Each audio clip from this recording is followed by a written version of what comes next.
자, 토론자와 사회자님 앞으로 나와주시기 바랍니다. 오늘은 그 정읍신문 창간 33주년을 기념해서 우선 3시에 시민 포럼을 먼저 진행하기로 했거든요. 그래서 의미 있는 시간을 한번 가져보자 했는데 이제 일부는 이제 3시에 기념식을 하는 걸 이렇게 착각하신 분들도 계시고 해서 아마 조금 신문사도 많이 좀 들렸다 가시고 막 그러시네요. 일단 살짝 그 설명을 했지만 착오가 좀 있었던 것 같고, 그래서 오늘 이렇게 중요한 시간을 내주셔서 토론에 임해주시고 또 토론에 앞서서 발제문 다 게재해 주시고 내용 제출해 주셔가지고 신문에 이제 보도하고 그 내용을 이제 중심으로 아마 토론을 하게 될 겁니다. 그래서 오늘 이 시간이 아마 정읍의 희망을 찾는데 중요한 계기가 될 수 있도록 그렇게 협조해 주시고, 또 많은 분이 서서 안 오셨더라도 저희가 여기서 토론한 내용을 지면으로 다 게재하도록 그렇게 하겠습니다. 자, 그럼 참석자를 우선 발제자부터 소개하고 그 다음에 맨 마지막에 사회자를 소개하도록 그렇게 하겠습니다. 우리 교육 관련 분야 토론해 주실 심효섭 변호사님 나오셨습니다. 감사합니다. 네, 바쁘신데 오셔서 감사합니다. 그 다음에 사회 전반의 정읍 미래 발전 방향에 대해서 얘기하실 김태룡 대표회장님 소개해드립니다. 그 다음에 이제 정읍 교육 관련해서 이제 집중적으로 지정 토론을 해주실 김수봉 전 정읍교육장님 소개합니다. 그 다음에 상인 관련해서 도시재생 관련해서 유승훈 중앙상가 항일의장님 소개해드리겠습니다. 고맙습니다. 자, 오늘 진행은 악취추방 시민연대 김용채 대표께서 하시겠습니다. 소개드립니다. 고맙습니다. 부탁드립니다.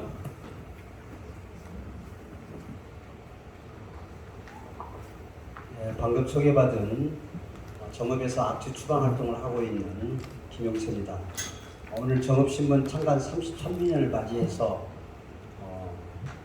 정읍의 미래, 희망은 무엇이, 어떤 것이 돼야 하는가는 주제를 내걸고 정읍의 새로운 활력을 모색하고 정읍 발전의 새로운 장을 열고자 하는 시민 포럼을 정읍신문이 이렇게 주최해서 이런 시간을 갖게 된 것에서 대단히 감사하고 또 고맙게 생각합니다. 여러분들 익히 알다시피 정읍신문은 33년이라는 오랜 시간을 단 한 번도 휴관 없이 정말로 대한민국에서 지역신문으로서의 어떤 새로운 금자탑을 쌓은 전통 있는 신문입니다. 또 언론 직필에, 정론 직필에 그러한 올곧은 언론사로서의 역할을 마다하지 않은 그러한 빛나는 전통을 갖고 있는 정읍신문입니다.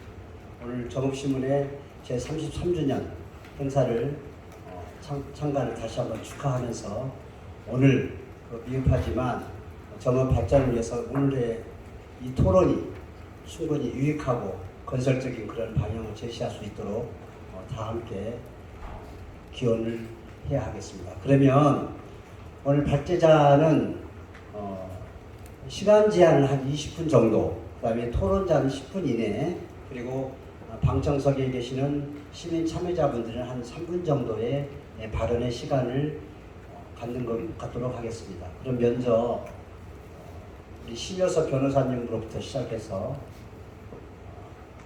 정읍의 교육 어떤 것이 어떻게 돼야 하는 것인가, 또 그 외에 정읍 발전에서 어떤 것이 더 필요한 공론의 장이 필요한 것인가에 대해서 심 변호사님부터 말씀을 듣도록 하겠습니다. 제한 시간은 20분입니다.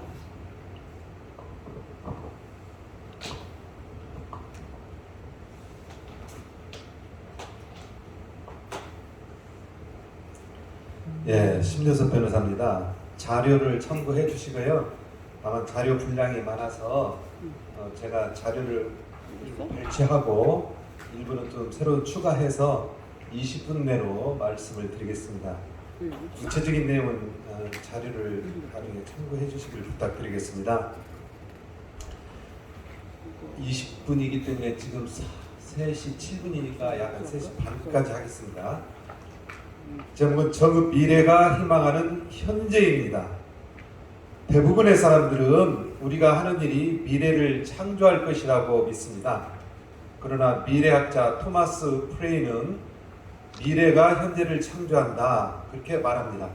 실제로 오늘 우리의 행동을 결정하는 것은 미래에 대한 우리의 비전입니다. 그는 모든 인간의 역사보다 향후 20년 동안 더 크게 변할 것이다 그렇게 말하고 있습니다.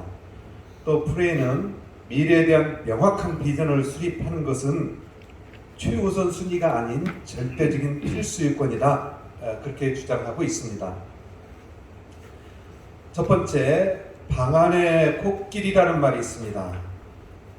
모두가 잘못됐다는 사실을 알면서도 그 누구도 얘기하지 않는 현상을 말하는데요. 크고 무거운 문제를 코끼리에 비유한 표현으로 어떤 사실이 너무 거대하고 무거워서 덮어두고 언급하기를 꺼리는 상황을 말합니다. 코끼리 한 마리가 정읍 시내를 어슬렁거리고 있습니다. 초저출산, 초고령화가 갈수록 심각해지고 있습니다. 정읍시가 소멸위기에 직면해 있습니다. 엎친 데 덮친 격으로 더 무섭고 큰 코끼리 한 마리가 정읍 시내로 다가오고 있는데요. 인공지능으로 대표되는 4차 산업혁명의 쓰나미입니다. 두 번째, 그럼 저출산 난제에 대해서 무엇을 해야 할 수 있을까? 첫 번째, 출산율 쇼크인데요. 세계적인 인구학자인 데이비드 콜먼 옥스퍼드대 교수는 2006년에 유엔 인구 포럼에서 대한민국이 인구 수멸로 지구상에서 사라지는 최초의 국가가 될 것이다 그렇게 말했습니다. 17년이 지난 최근에 아마 지금 한국에 머물고 계실 텐데요. 한국을 방문 중인 콜먼 교수는 방문할 때마다 한국의 출산율이 낮아지고 있다는 사실이 놀랍다 그렇게 말하면서 몇 가지 조언을 했습니다. 하나는 정부 정책. 정부 정책은 자료를 참고해 주시고요. 다 심각한 소멸위기도 자료를 참고해 주시기 바랍니다.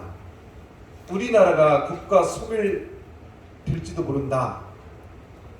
전국 지방자치단체, 특히 농촌형 정읍, 소도시인 정읍시가 가장 심각한 소멸위기를 맞이하고 있습니다.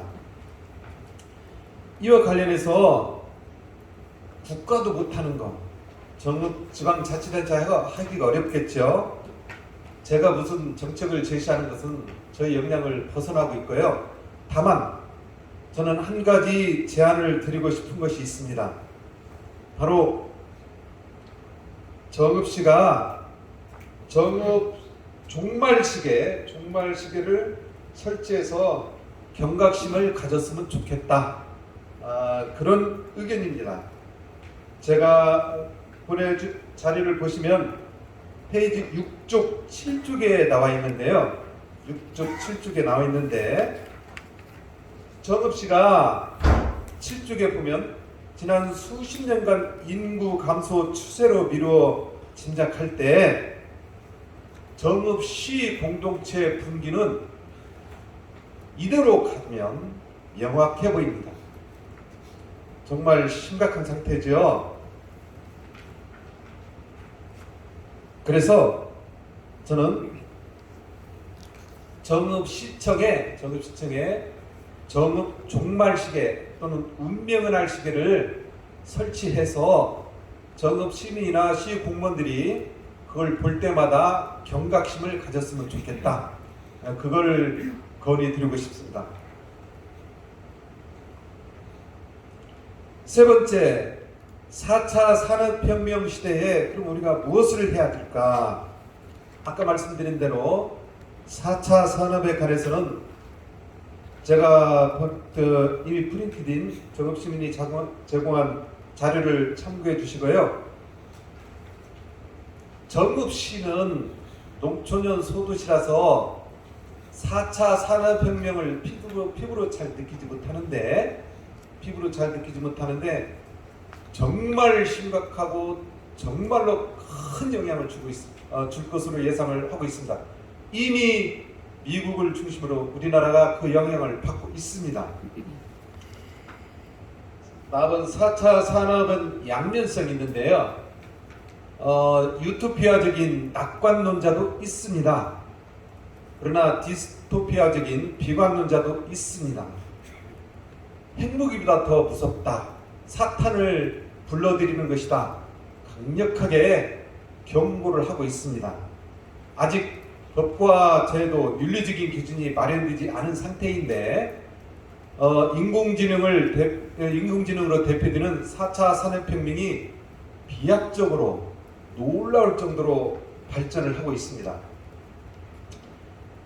그러면 정읍씨가 4차 산업혁명 시대에서 무엇을 할 수 있을까? 제가 뭐 구체적인 그 대안을 제시하기는 제 역량이 바뀌고요. 저는 정읍씨가 할 수 있는 거, 정읍씨가 교육혁명을 해야 된다. 그게 가장 현실적인 방법이 아니겠느냐, 저는 그렇게 생각합니다. 구체적인 자료는 정읍신문이 제공한 그 자료를 참고해 주시고요. 한 가지 말씀드리고 싶은 것이, 그러면 도대체 교육혁신 말은 좋은데 뭘 어떻게 하자는 거냐? 주입식, 암기식 방식에서 질문식, 토론식, 체험식 방법으로 전환을 해야 됩니다. 미국 행동과학 연구소가 학습 피라미드를 발표했는데요. 우리가 배운 것이 24시간 후에 두뇌에 기억되는 비율을 학습 방법별로 정리한 것입니다. 수동적인 방법의 강의 듣기는 고작 5%만 기억하게 한다고 합니다. 읽기는 10%, 시청각 수업은 20%, 시범 강의는 30%를 기억하게 하는데요.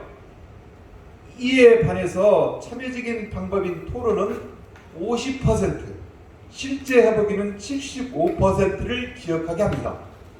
서로 설명하고 가르치는 참여적인 방법은 무려 90%를 기억하게 한다고 합니다. 아이러니하게도 우리나라에서는 교사는 가르치고 설명함으로써 90%라는 가장 효율적인 방법을 사용하고 있습니다. 이에 반해서 학생은 그 듣고 기록함으로써 기껏해야 5 내지 10%의 가장 비효율적인 방법을 사용하고 있습니다. 그래서 교사는 해가 갈수록 탁월해지는데 학생은 해마다 고달프게 공부하고 있습니다. 이것은 한국 교육의 아이러니인데 역전시켜야 된다고 생각을 합니다. 인공지능으로 대표되는 4차 산업혁명 시대에는 창의력, 상상력, 융복합적 사고력 등을 갖춘 인재가 필요합니다. 이런 인재를 양성하려면 질문과 토론, 그리고 체험을 통한 학습 방법으로 전환해야 합니다. 교사는 단순한 지식 전달자가 아니라 토론 안내자와 미래 가이드의 역할을 담당해야 된다고 생각합니다. 둘째로 각자 적절한 지능을 개발해야 된다는 것은 자료를 참고해 주시고요. 셋째로 미래 직업에 관한 이해가 필요하다는 것도 자료를 참고해 주시기 바랍니다. 교육과 관련해서 저는 두 번째 제안을 드리고 싶은데요. 정읍시가 미래 인재 연구소로서 가칭 슈퍼히어로 포럼 또는 슈퍼스타 아카데미를 조직하는 게 좋겠다고 생각합니다. 여기서 정읍 교육 혁신 또는 지능 개발 또는 미래 직업 등을 연구하고 전파하는 게 좋겠다고 생각을 합니다. 정읍시는 초저출산 고령화로 인해서 어린이 학생 수가 굉장히 심각하게 줄어들고 있는데, 그나마 정읍시가 미래를 준비하기 위해서는 어린이 학생들을 그 인재를 키우는 것이 가장 현실적이고 가장 바람직한 것이 아닌가, 저는 그렇게 생각하고 있습니다. 넷째로 우수한 인재가 4차 산업시대에 부응하는 분야의 기들을 품어야 된다. 이것도 자료를 참고해 주시고요. 저는 여기에 관해서 세 번째 제안을 하고 싶습니다. 정읍시가 가칭 정읍인공지능센터를 운영해야 된다고 생각합니다. 정읍시가 정읍교육지원청, 정읍우체국, 정읍경찰서 이상 3개의 기존 부지 및 건물을 어떻게 활용할지 검토하고 있는데요. 복합문화센터나 평생학습관으로 운영하려는 것은 기성세대 중심의 현재 안주형 결정이라고 생각합니다.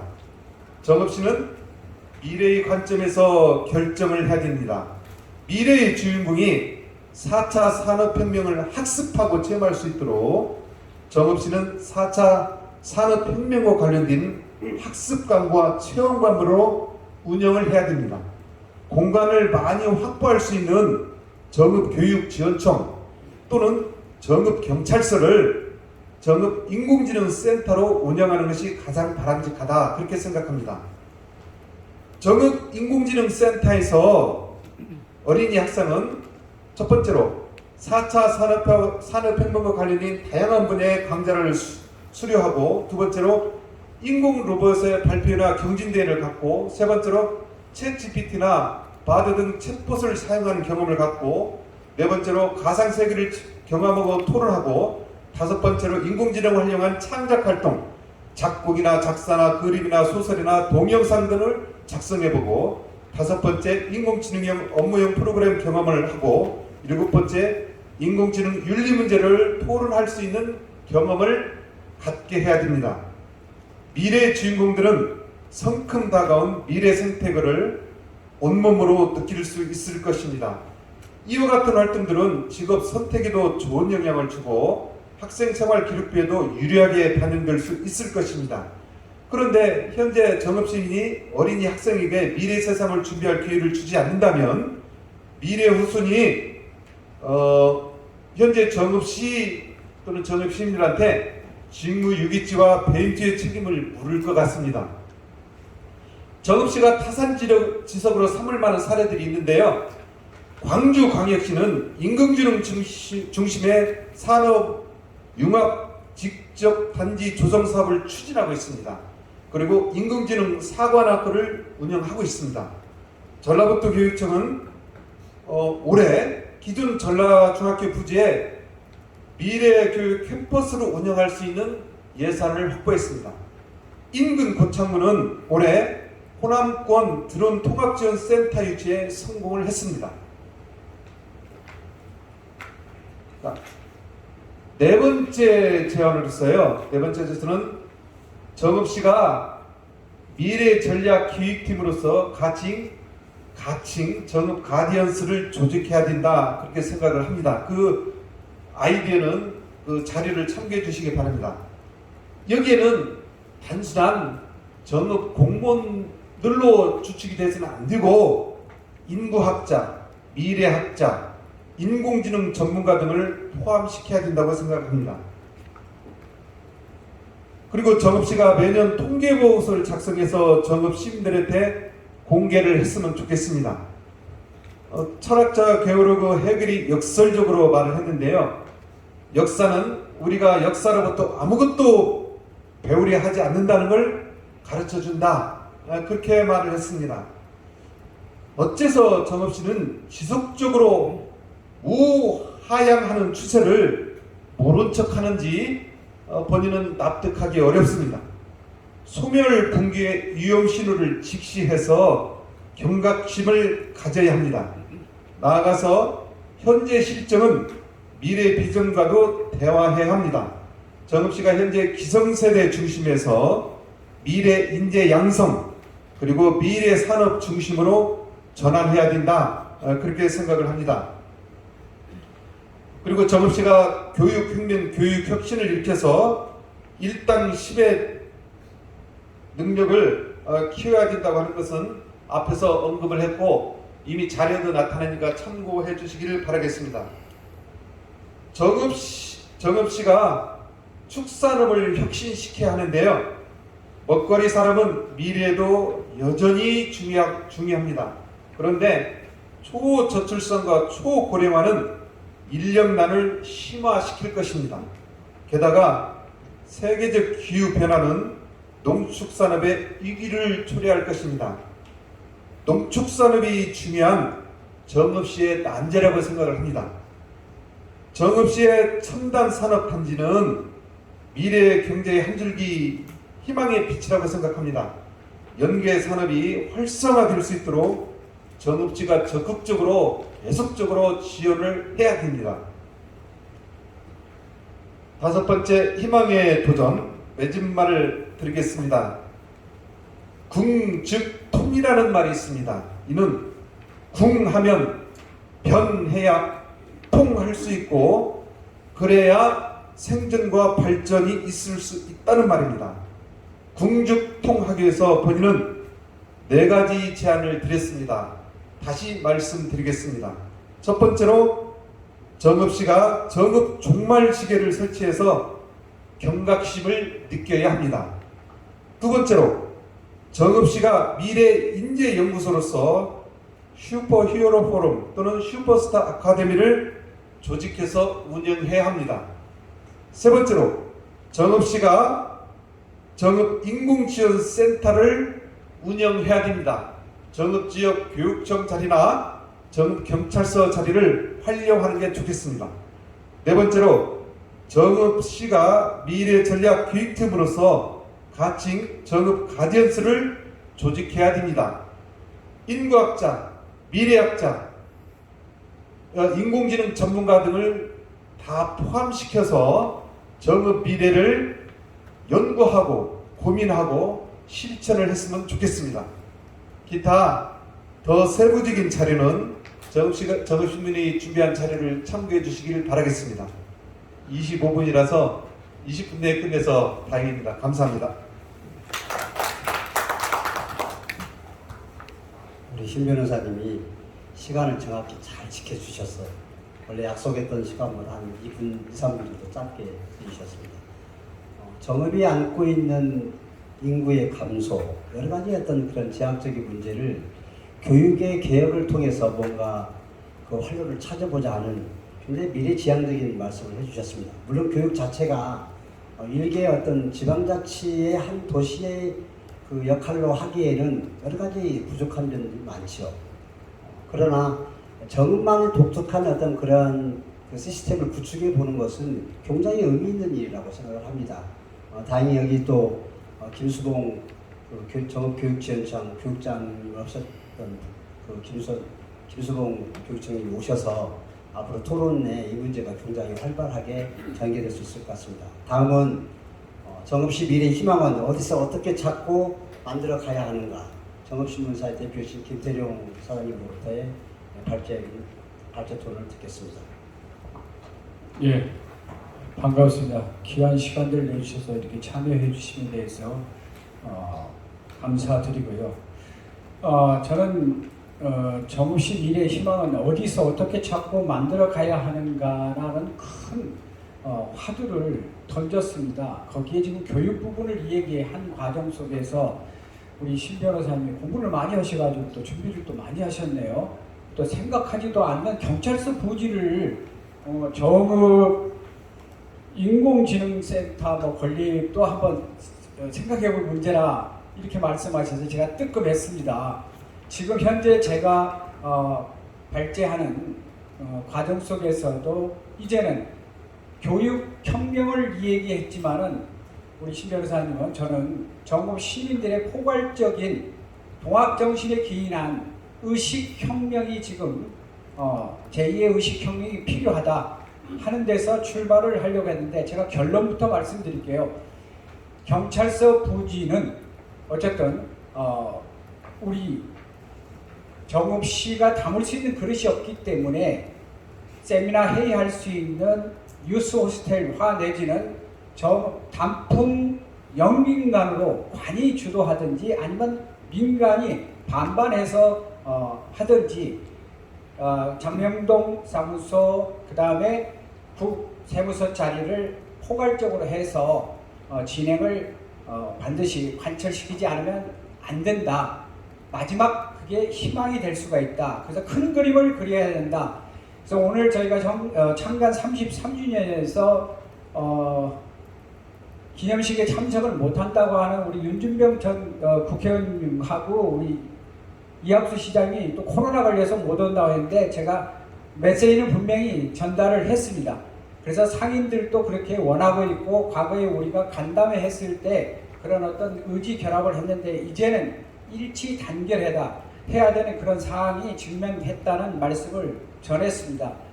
우리 심 변호사님 교육혁명과 관련해서 궁하면 통한다 했는데 이제는 정읍 시민들이 뭉치면 살고 저는 흩어지면 죽는다는 말로 대변하면서 이 얘기를 시작하겠습니다.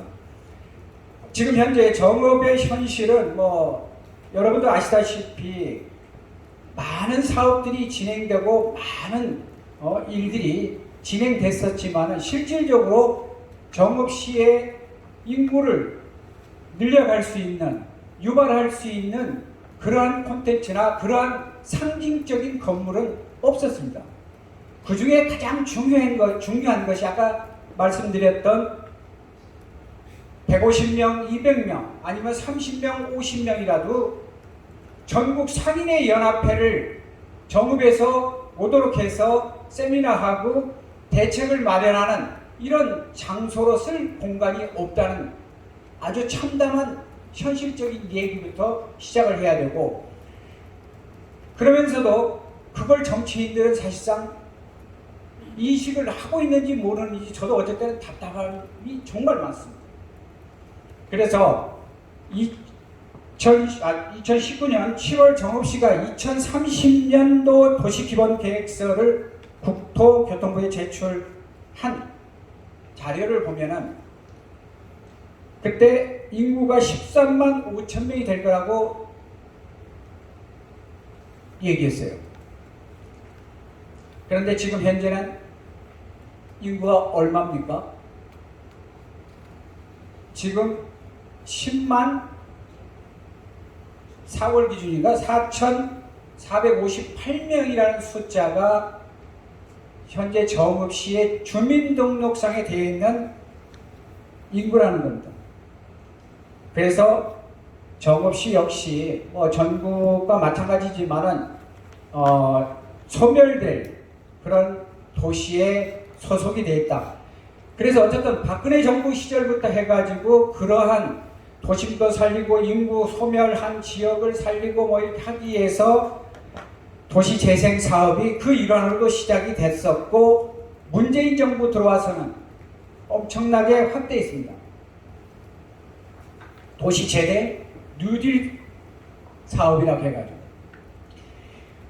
하지만 어마어마한 돈 3조 얼마인가 되는데 5조 원대 총 5조 원대 되는데 그 돈을 획일적으로 또 준비되지 않는 지자체에게 말하자면 선심 쓰듯이 또 아니면 강요하듯이 그 예산을 쓰도록 함으로 인해서 빚어진 현실은 전국의 지자체들이 베끼고 그 다음에 비슷비슷한 사항으로 갔는데 그걸 전문가들이 얘기하고 거기에 깊이 들어가 있는 관련자들이 얘기했을 때는 그냥 동네, 도시에 페인트 칠한 정도로까지 비약을 시켜서 얘기를 합니다. 그렇다면 도시재생사업, 도시재생 뉴딜 정책을 시행을 해가지고서 과연 지역 경제인들에게 무슨 효과를 주었느냐? 사실 그것도 아주 미약한 걸로 자료에 보고됐고 나왔습니다. 그건 제가 발제한 문에서 참고로 하시면 이해가 되실 것이고요.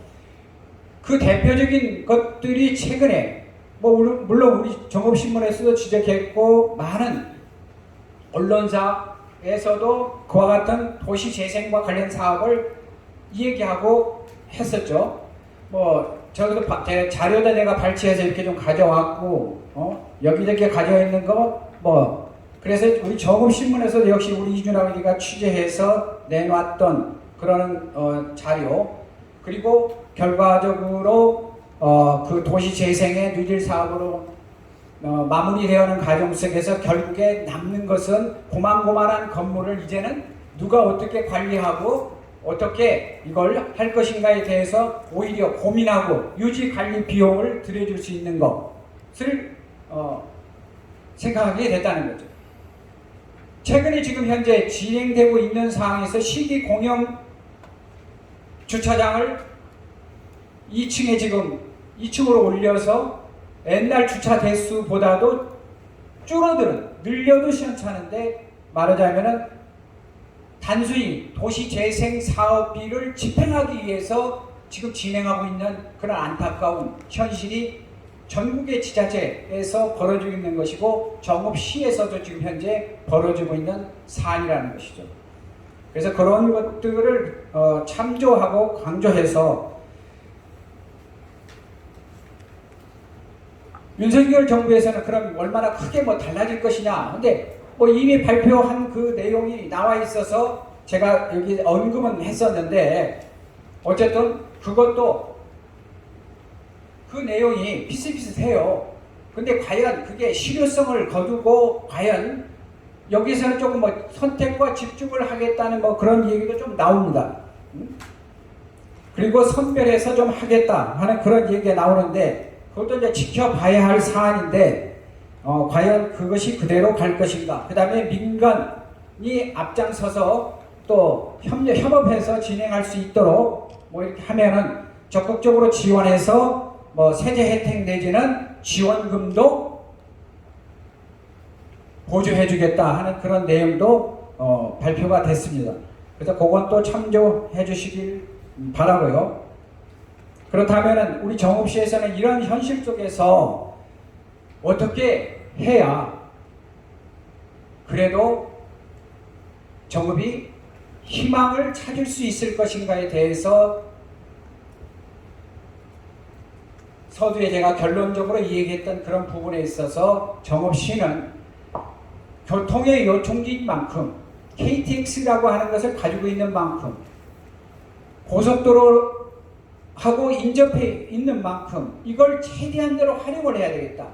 다른 지역에는 가까운 장흥이나 거기도 산도 있고 바다도 있고 호수도 있고 그럽니다. 하지만 정읍시는 사실 강도 없고 바다도 없어요. 오로지 가지고 있어서 과거에 우리가 해외도 안 나가고 그렇게 볼거리가 없었을 때 내장산 단풍이라고 하는 걸로 호황을 누리던 때가 있었어요.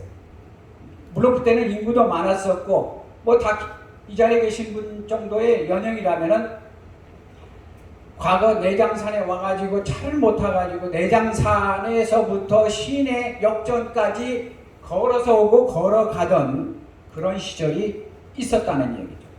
그래서 교통의 요충지를 중심으로 해서 우리는 선택과 집중을 하고 우리의 실정, 그래서 지피지기면 백전백승이라는 말을 제가 왜 썼느냐, 바로 그런 겁니다. 우리 처지, 우리의 지리적, 지형적, 환경적 전반적인 사항을 고려해서 어떠한 것에다가 선택과 집중을 해서 나아가는 것이 가장 효율적인 것이고 앞으로 미래를 기대할 수 있을 것인가. 그래서 마침 우체국이 이전에 갔죠. 그 다음에 경찰서가 조만간에 이전에 간다 하면은 그 자리에다가 그래서 많이 직접 관리하고 운영하는 유스 호스텔 내지는 호텔급의 영비공간을 만들어서 말하자면 호텔이라고 하는 것은 종합예술, 종합세트에 해당이 됩니다. 여러분들 라스베가스에 가보셨는지 모르지만 라스베가스에 대형 어마어마한 호텔들이 무지하게 많습니다. 그 호텔 하나 돌아다니려면 하루에 다 못 봐요. 거기에는 오페라 공연부터 시작해서 뮤지컬도 하고 전시장도 있고 아까 우리가 심효섭 변호사님이 서두에 발제했던 교육과 관련한 인공지능 지원센터 같은 경우도 막말로 해서 집어넣을 수도 있는 거예요. 그래서 어쨌든 정읍시는 우리가 이 문제에 대해서는 일치된 의견 통일로 공론화로 경찰서 부지는 정말 큰 그림을 그려야 된다. 그렇지 않으면 또 이건 원도심, 지금 윤석열 정부가 지원하고 뭐하고 선택과 집중을 하겠다고 정책 방향을 설정한 바운과 그것하고도 연관성이 있습니다. 그 다음에 이 곳은 지금 정읍 여중 자리요 샘골 샘골 중학교에 관련돼서 우리가 인구가 많이 늘어나고 하면은 그 운동장 지하로도 지하 주차장을 건설할 수 있을 정도. 지금 현 교육감은 지역 주민과 상생을 논하면서 지역 주민과 함께 가야 된다 해서 시설도, 체육 시설도, 운동장도 같이 쓸 수 있게끔 지금 교육 관련 조례나 뭐 법을 바꾸고 있습니다. 이런 좋은 상황 속에서 그렇게 또 할 수 있는 기회가 온다면 더 좋겠지만은 그것이 아니기 때문에 연관시켜서도 얼마든지 원도심을 살리는 경찰서 부지의 극대화 큰 그림이 그려질 수가 있다 하는 그런 말씀을 드리면서 결론적으로 의식이 새마을운동처럼 우리 정읍 시민들이 바꿔지지 않는 한 또 한 목소리로 저기에 지금 현재 주차장을 사용을 해야 되겠다, 뭐 쌍화차 거리의 상인들은 대형 버스 들어오는 뭐 이렇게 단순한 생각들을 해서는 절대 안 된다. 그 다음에 범죄지원센터가 구 해무소 자리에서 지금 하고 있는 이 사람들도 정읍 경찰서 자리를 더 확대해서 범죄지원 걸로 활용하려고 지금 로비하는 걸로 제 안테나에도 들려오고 있어요. 이런 식으로 누구가 뭘 하겠다고 해서 이게 이루어지면 안 되지 않느냐. 큰 그림을 그려야 된다 하는 것을 오늘 말씀드리고, 그것이 곧 정읍 시민들의 마지막 원도심을 살림과 동시에 외곽 지역에 있는 그런 14개 읍면인가요? 몇 개 읍면인가요? 읍면도? 거기에서 생산되는 것도 여기 시내로 가져와서 판매할 수 있는 그런 어떤 거점의 역할을 하고 교통의 거점의 역할을 하고 진행을 해야 된다. 거기에 하나 더 덧붙여서 그걸 반드시 관찰을 하고 차분하게 추진하는데 단풍나무 심기 운동을 대대적으로 펼쳐야 되겠다. 이것은 단편적으로 단시간 내에 해결되는 게 아니고 꾸준히, 그래서 정읍신문이 앞장서서 단풍나무 해도 구성을 했고 단풍나무 심기 범시민 추진운동본부도 발족을 해서 지금 운영하고 한 걸음 한 걸음 나아가고 있습니다. 그러면서 정읍역에서부터 상동 미소지역거리까지 중앙로길을 단풍나무 20전짜리를 우선 식재해서 진행하는 사업을 한다면 가을 한철도 분명히 그것도 볼거리가 되는 겁니다.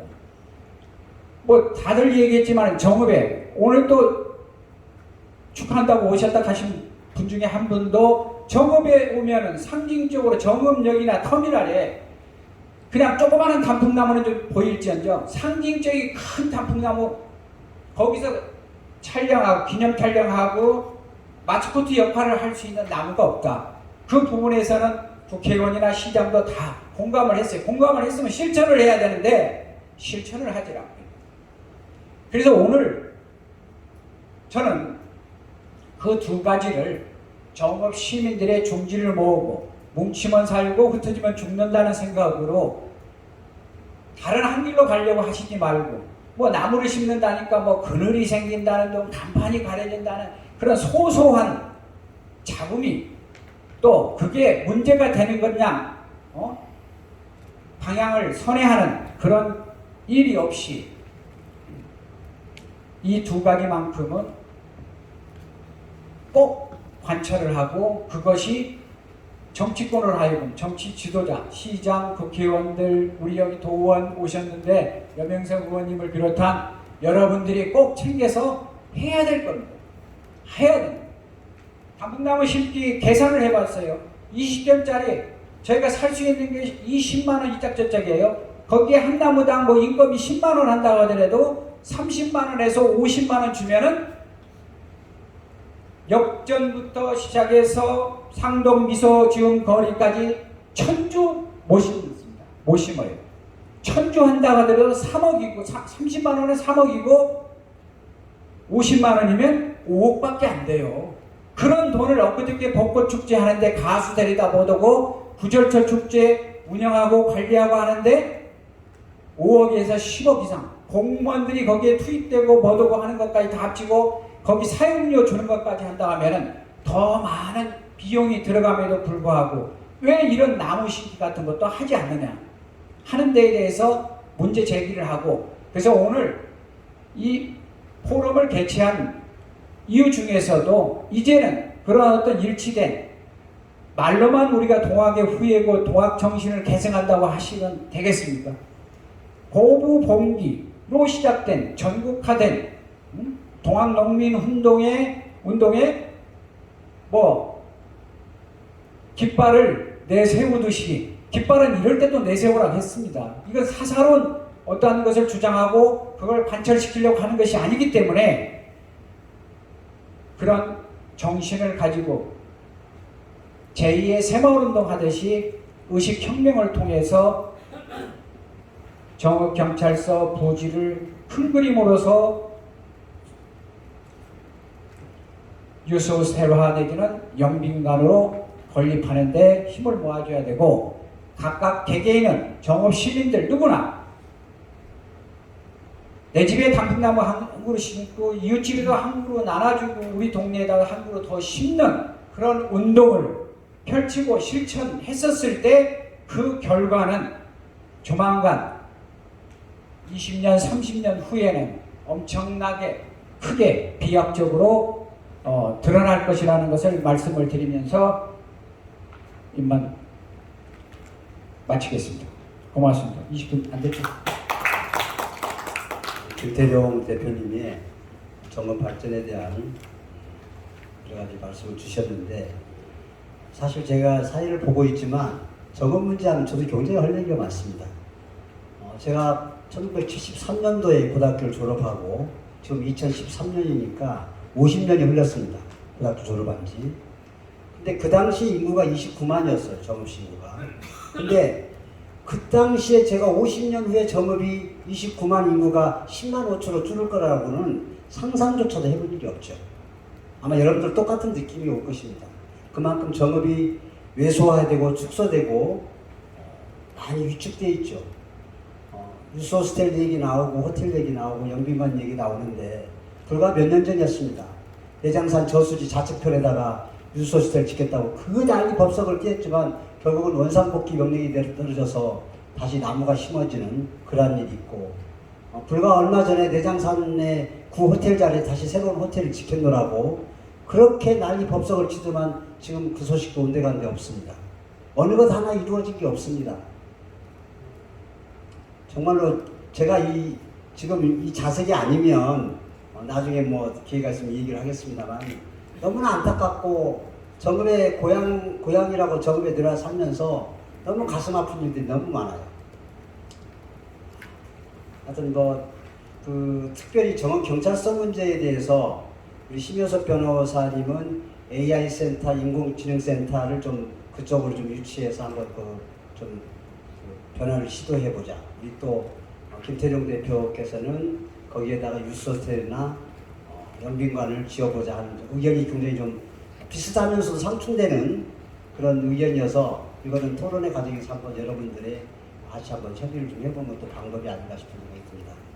그러면 지금 두 분 그 발제자 토론을 들었고, 사실은 그 이원영 씨라고 전 대통령 직속 4차 산업혁명위원회 그 사무관으로 계시던 분이 오늘 참석을 허시하는데 발제문만 정읍신문에 게재를 하고 지금 현재 일본에서 그 박사학위 때문에 체류 중이기 때문에 부득이하게 참석을 하지 못하셔서 그분에 대한 의견은 참고해 주시면 보내주신 인쇄물에 참고해 주시면 되고, 다음에는 그러면 시민포럼의 지정토론자로 참석하신 우리 김수봉 전 교육총장님하고 유승원 중앙상가 상인회 회장님의 두 분의 토론을 하겠습니다. 그러면 두 분 10분씩 시간을 드리도록 하고, 두 분 우리 김태룡 대표님과 심효섭 그 변호사님 얘기를 듣고 거기에 대해서 찬성이나 반대될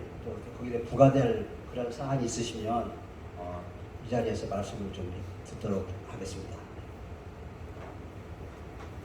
네, 반갑습니다. 김수범입니다. 한 퇴직한 지 8개월요. 그 전에 마이크를 많이 잡았었는데 어색하게 마이크를 안 했으니까 정읍신문 창간 33년도입니다. 정론 집필, 정읍에 깨어있는 언론으로서 바른 길을 걷고 정읍 시민들의 바른 삶을 위해서 불철주야 노력해 오신 정읍신문 김태룡 대표이사입니다. 이 직원들께 감사드립니다. 또 오늘 이렇게 토론 자리까지 만들어서 우리 정업을 좀 알차게 되새겨보자 바람대로 하면 여기 계신 분들이 저를 좀 오해하실 것 같으시까 말씀드리면 제가 전에 토익토론 연구를 했었어요. 연구를 한 일이 있고 중학교 남녀공학 때문에 제가 현재 교장으로 있을 때 YMCA에서 2년 동안 사회를 본 일이 있습니다. 그 말씀을 왜 드리냐면요. 오늘 제가 토론자 역할을 하지 않으려고 이렇게 마음을 먹었기 때문에 말씀드립니다. 심효섭 변호사님 발제 자료를 읽으려고 제가 변호사님 경의를 느꼈습니다. 대단하시다. 변호사님께서 교육에 깊이 알고 계시고 대안까지 제시하고 그래서 제가 오늘 여기서는 지정 토론의 역할이라기보다는 정읍교육청에서 해왔던 것들과 사자산업 그리고 앞으로 우리 정읍 발전을 위해서 어떻게 갔으면 좋겠는지에 대한 제 생각을 짧게 말씀드리도록 하겠습니다.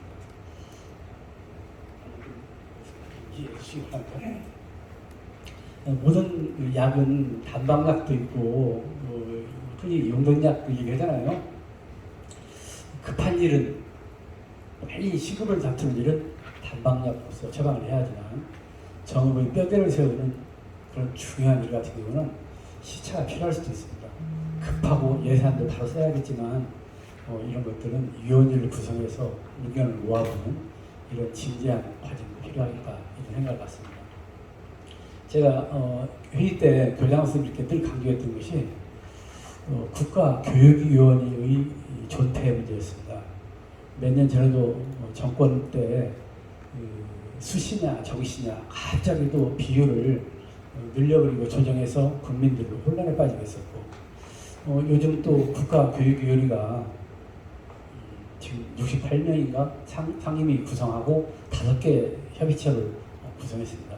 그리고 또 500명의 상임위원회를 구성해서 대학 이슈부터 시작해서 사교육 문제 그리고 과학, 미래, 인재 이런 분야에 대해서 토론을 해나가고 있는데 10년을 생각고 한다는데 교육은 저는 더 긴 호흡이 필요하다.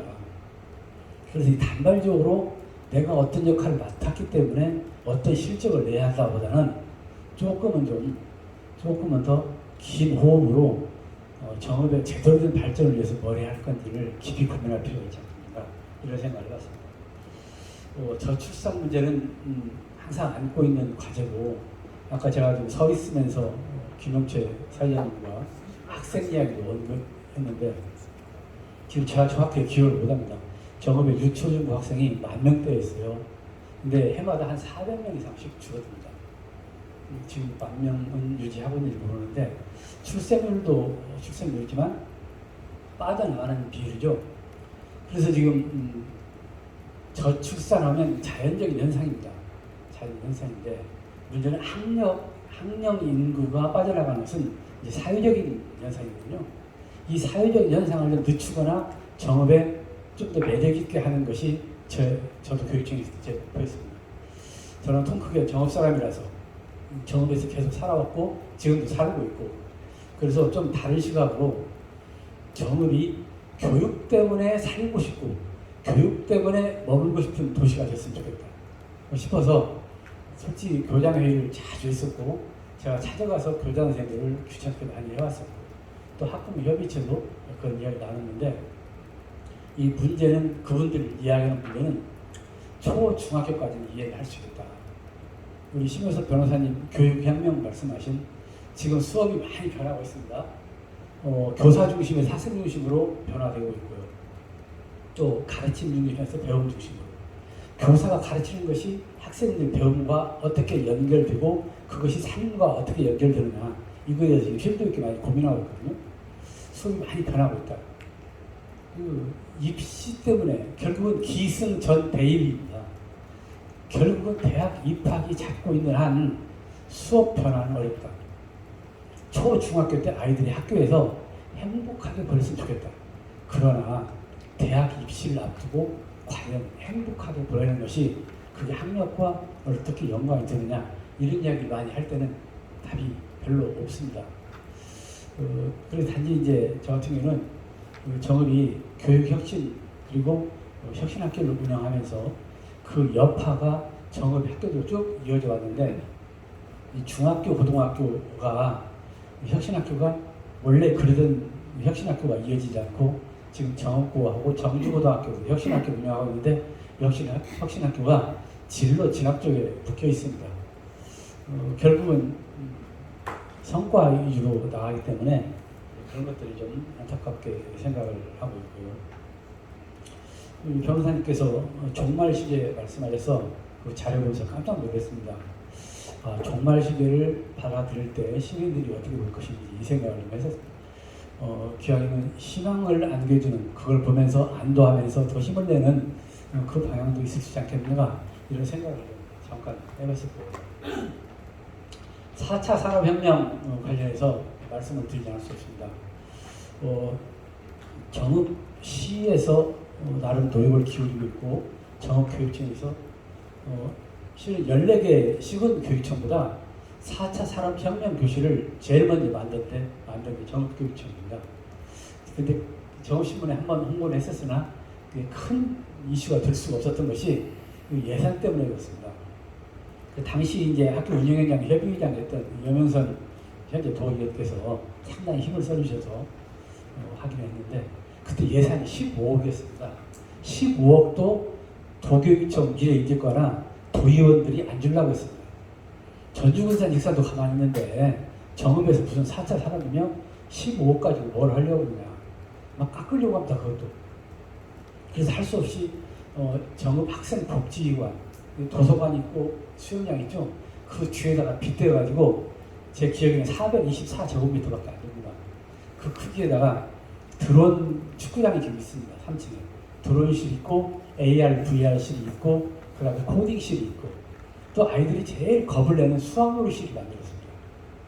그 문제 해결력을 꼭 머리로 계산하는 게 아니고 그래서 이제 그걸 만들고 당시 시장께 부탁해서 인건비를 좀 대달라. 그래서 정읍시에서 인건비를 9,300만 원인가 대줘서 정읍에서 4명의 강사를 채용해서 지금 초등학생, 중학생들이 만족하면서 그 버스 타고 와서 체험을 하고 있습니다. 아시다시피 하나의 수단입니다. 체험은 목적이 아니에요. 체험을 통해서 우리 아이들 생각의 힘을 키우고 4차 산업에 대한 매력을 갖게 하는 호기심을 갖게 하는 그런 차원으로 받아들이시면 좋겠다. 이런 말씀입니다. 수업 관련된 것은요. 제가 교장을 하면서 제가 수업을 했습니다. 수업 공개도 해봤고 선생님들 모시고 토론도 해봤는데 정말 이 생명이 수업이었고 제가 또 이 수업은요 선생님들을 바꾸기는 진짜 어렵습니다. 잘 아실 겁니다. 그래서 선생님들을 바꿔보려고 계속 토익 토론을 주차장에 서서도 1시간 이야기해보고 옮겨서 선술집에서도 1시간씩 나눠보고 제가 장문에 편지도 써보고 해서 선생님들이 동아리를 많이 만들어서 활동을 하는데 진짜 중요했던 것들이 저는 보는 수업이 바뀌면 하는 수업도 바뀔 수 있다. 그래서 학부모들을 통해서 학부모들을 수업을 바로 보는 방법을 연수를 좀 해봤습니다. 학부모들께서 그 교육과정 설명이 학교 공개의 날, 모 고등학교는 학교 공개의 날 써졌고, 모 고등학교는 교육과정 설명이, 모 고등학교는 중학교는 교육과정 및 수업 설명이 써지고, 어떤 날은 상담하나 운영 써 있습니다. 저는 학부모들께 그런 말씀 드렸습니다. 뭐로 오셨어요? 여쭤보니까 아무도 안 해요. 그 전날 저녁에 축구 경기 하셨습니다. 국가대학원. 어제 저녁에 축구 보셨나요? 학부모들 봤다고요. 그때 선수를 보셨어요? 감독을 보셨어요?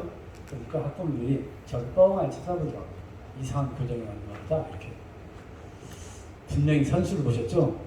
근데 오늘 교실에서 수업을 보실 때는 누구를 보셨나요? 선생님들이 감독이고 학생이 선수였을 겁니다. 제가 그랬더니 감독 보셨다고. 왜 감독을 보셨나요? 감독을 보고서 올 1년 다인생 저것만 났다. 수업하는 선생님들 영망인데 우리 애들 큰일 났는데 이거 아니거든요. 그래서 학부모님들 일거기 깨워주기 위해서 그저부터 수업 공개하기 전에 한 2시간씩, 1시간씩 학부모들께 수업을 어떻게 봐야 할 것인지 강의를 했었습니다. 내 아기가 교재를 얼마나 바라보는지, 집중을 얼마나 하는지, 친구 말에는 얼마나 기울이는지, 선생님이 이야기하면 얼마나 귀를 기울이는지, 이것이 안 될 때 내 아기가 왜 이렇게 안 되죠? 이걸 중점으로 선생님과 논의를 해야 하거든요. 동의를 해야 돼요. 이게 진정으로 아이를 위하는 일인데 그런 것들에 대해서 부족해서 안내한 바가 있습니다. 이제 시간이 됐어요? 몇 가지 있는데 죄송합니다. 네, 그만하겠습니다. 감사합니다. 사실 교육의 문제는 교육기관 한 군데에서만 해결할 수 있는 문제는 아니죠. 결국은 지방자치를 담당하고 계시는 정치권 쪽, 또 학부모, 학생 같이 모여서 이런 것들이 종합적인 것들이 논의되어 오고 어떤 방향성을 결정해야 하는데 사실 오늘 이 자리에는 유감스럽게도 정읍시청에서는 한 분도 나오시지 않았고 정읍시의 의원들도 한 분도 오시지 않았어요. 한번 오셨습니까? 염의원님 말고 오셨습니까?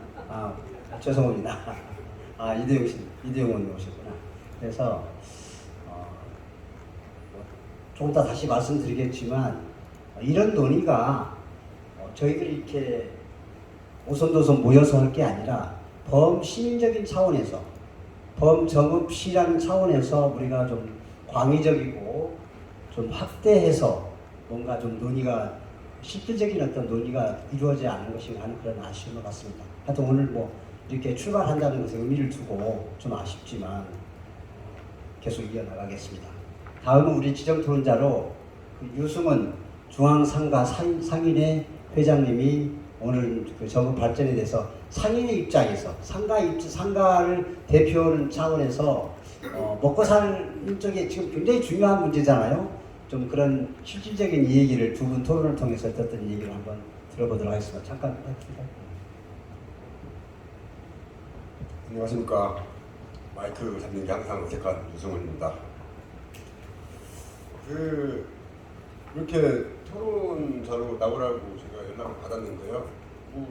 제가 정읍을 좀 사랑하고 말을 많이 하고 다니긴 했나 봅니다. 이렇게 이 자리에 초대까지 해주시고. 근데 저는 도시재생 사업 관련해서 주민 참여를 상당히 오래 해서 한 5년 가까이 했거든요. 5년 가까이 했었는데 그 5년 가까이 하면서 정말 많은 분들을 주민들을 뵀어요. 지금 같이 함께 하고 계시는 분들도 계시고 처음에 시작했다가 뭐 낙오라고 해야 되나? 아니면은 그냥 싫다라고 해서 떠나신 분들도 계시고 또 함께 으쌰으쌰 해서 지금까지 같이 하고 계시는 분들도 계시고요. 처음에 시작을 했을 때 저 같은 경우에는 좀 화가 나서 시작했어요. 화가 나서. 여기에 자료에 보면 아시겠지만 그 도시재생 사업 유형이 중심시가지형, 공기업 지원형, 줄거 지원형 그렇게 있습니다. 이게 이제 파트별로 원도심, 연주동 그렇게 쭉 나눠지는데요. 중심시가지형 말 그대로 중심시가지형이거든요. 근데 저희 중앙상가가 중심시가지일까요, 아닐까요? 도시재생 구역에서 여러분들 생각할 때 어떤 거라고 생각하십니까? 예, 아닙니다. 그 이유가 뭔지 아십니까? 회의 2번 참석 안 했다. 회의 2번 참석 안 했다. 우리는 그러니까 그 회의를 주민이 참석을 해야지만이 거기에 선정될 수가 있었던 거예요. 그게 국토부에 내려온 지침이었답니다. 말이 됩니까? 제가 5년 동안 지금 저희 제가 살고 있는, 제가 장사하고 있는 중앙상가에 아무런 혜택도 없으면도 끝까지 남기고 버텨보자라고 했던 거는 그래도 주변이라도 살아야 우리 중앙상가가 살겠다는 의지 하나만을 했거든요.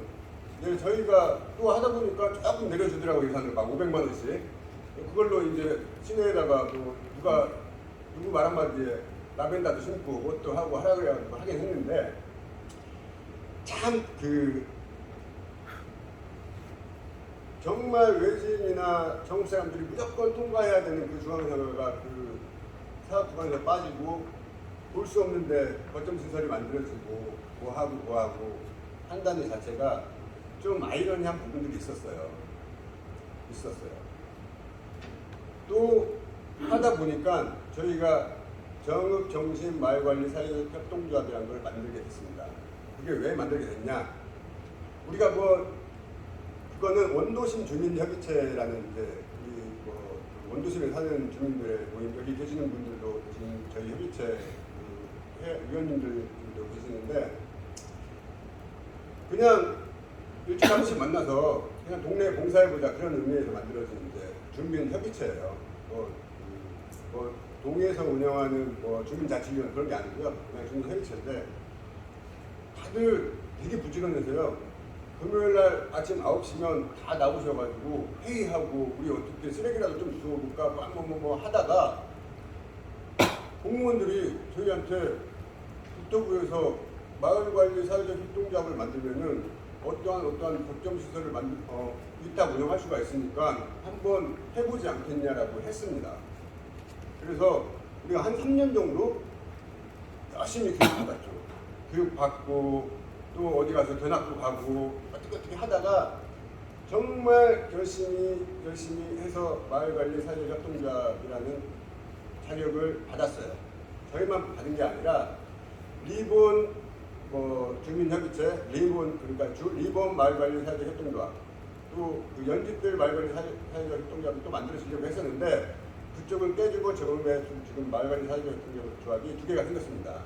그 2개를 이제 거점시설들을 저희들이 위탁을 하기로 돼 있었어요. 처음에 좋았죠.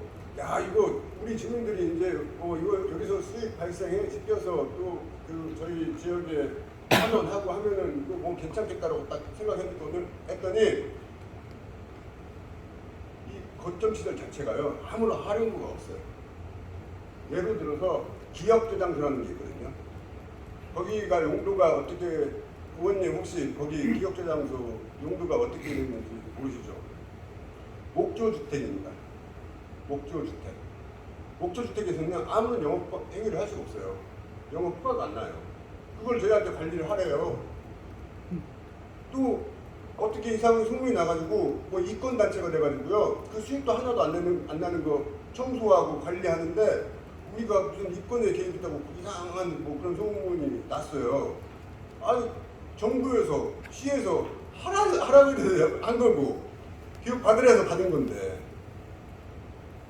말인데 뭘 영업행위도 할 수도 없고 숙박시설로 쓸 수도 없고 아무것도 할 수 없는데 하나하나 전부 다 잘못된 게 처음부터 다 잘못된 게 너무 많았습니다. 그 욕을요 저희들이 받아야 돼요. 이제 우리가 운영 관리를 하니까요. 공무원들이요 어떻게 보면은 공무원들 할땜한 거라고 볼 수밖에 없어요. 저희한테 원래 처음부터 그런데 어떤 거 하더라고 으쌰으쌰 해가지고 만들어진 공부라는 게 저희들이 잘하죠. 근데 이미 계획 세워놓고 만들어놓고 안에 집기도 하나도 없습니다. 집기도 저희들한테 사래요. 엊그저께 제가 행정한테 요청을 하나 하고 있습니다. 우리 위탁 받을 때까지 수익이 발생할 때까지 전기 요금을 감당할 수가 없으니까 수익 발생할 때까지 전기 요금 좀 지원해달라. 안 된대요. 그러면 우리는 이사들이요 계속 10만 원씩 한 달에 10만 원씩 받고 있어요. 지금. 그걸로 충당을 하고 있습니다. 그걸로 밥 먹고 술 먹고 하는 게 아니라 운영하는데 충당을 하고 있어요. 거기 이사들이 저희같이 활동하는 사람들이 재산이 많아서 돈이 많아서 그렇게 10만 원씩 내고 얼마씩 회비 내고 해가지고 운영하는 거 아니거든요. 소통 안 돼요. 정말 행정하고 소통 안 됐었어요. 지금 그래도 나아요. 처음에는 정말 안 됐었어요. 제가요 상인회장을 한 지가 한 3년, 4년 됐거든요. 할 사람이 없어서 했어요. 근데 시청을 저희 고모님하고 같이 갔더니 저는 가만히 앉혀놓고 고모님한테 자꾸 회장님 하더라고요. 그래서 제가 회장입니다 했더니 젊은 사람이 왜 회장 하냐고 그러더라고요. 왜요? 젊은 사람 회장하면 안 됩니까? 아니에요. 젊은 사람이요 더 활동력도 좋고 아이디어도 있어요. 그 자리를요 조금 기성세대분들이 인정을 해주시면은 좀 더 창의적이고 이렇게 자리에 설 수 있는 뭔가가 생긴다라고 저는 보고 있거든요. 아까 교육 부분에 대해서도 계속 불태어나게 우리 대학 유치해야 된다, 뭐 유치해야 된다 생각하잖아요. 우리 간단하게 조금 낮춰서 특성화 고등학교 하나 유치해두면 괜찮을 것 같아요. 고등학교 유치하잖아요. 학부형들 다 따라옵니다.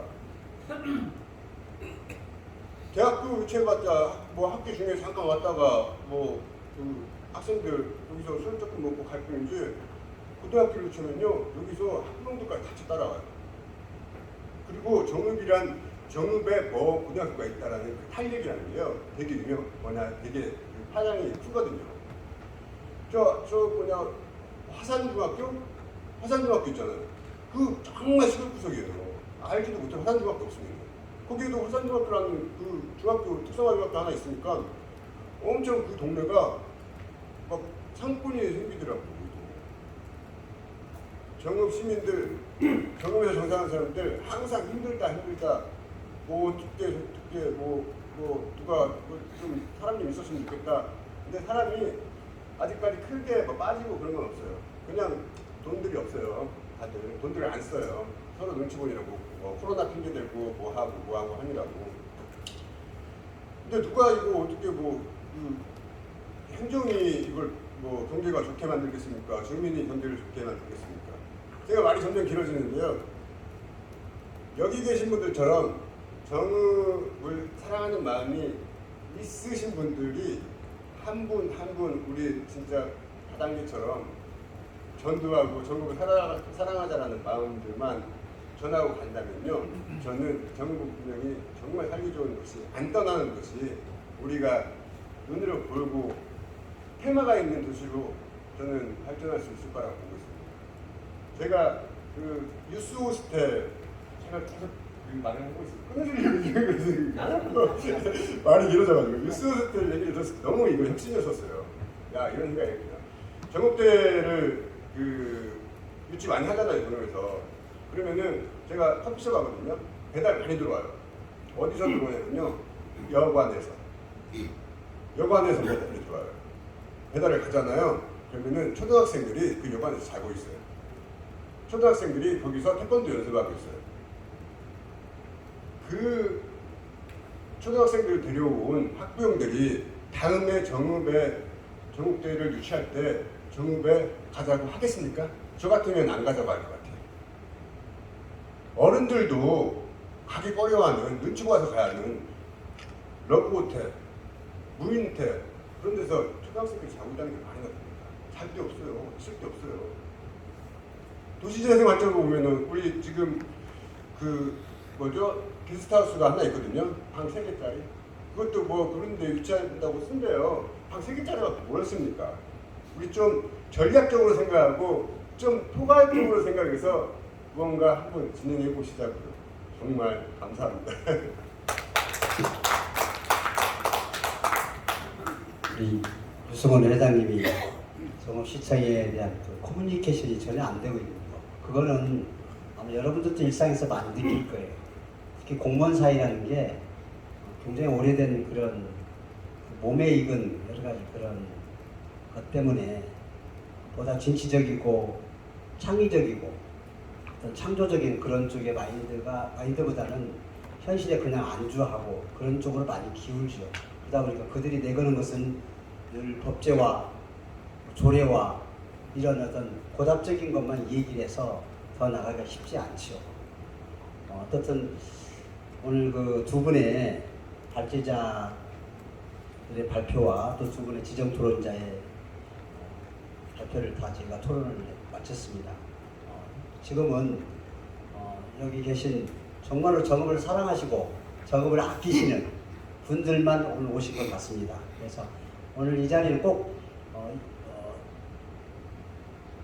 여기에서 논의되지 않았던 문제들이라도 정말로 정읍시의 발전을 위해서 이런 것은 개선이 되고 바꿔줘야 하겠다 하는 그런 평소의 생각을 갖고 계신 게 있으시면 여기서 발표를 해주시고 그러면 우리 또 정읍신문 지면을 통해서 이것이 전달될 수 있도록 이렇게 하도록 우리 김태룡 대표님께 다시 요청을 한번 드리겠습니다.